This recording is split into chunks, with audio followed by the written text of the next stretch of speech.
लातूर जिल्ह्यातील ठळक बातम्या।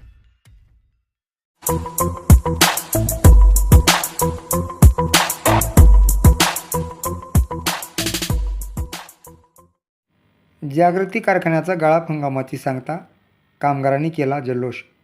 देवणी तालुक्यातील ओलांडी येथील जागृती सहकारी साखर कारखान्याने नोव्हेंबर 2023मध्ये ऊस गाळप हंगामाला सुरुवात केली होती। सलग 5 महिने जागृती सहकारी साखर कारखान्याने ऊस गाळप हंगाम सुरू ठेवून देवणी तालुका, उदगीर तालुका, निलंगा तालुका, शिरूर आनंदपाळ तालुक्यातील अनेक सभासद, बिगर सभासद शेतकऱ्यांच्या ऊसांचा गाळप केला।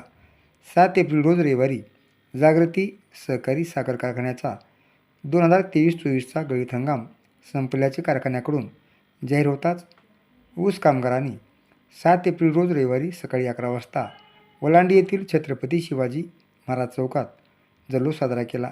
यावेळी पुरुष व महिलांनी ढोल ताशांच्या गजरावर ठेका धरला। देवणी तालुक्यासह लातूर जिल्ह्यातील चालू घडामोडीच्या बातम्या पाहण्यासाठी वास्तव लाईव्ह चॅनल सबस्क्राईब करा आणि दररोज पहा वास्तव लाईव्ह चॅनलवरील बातम्या। धन्यवाद।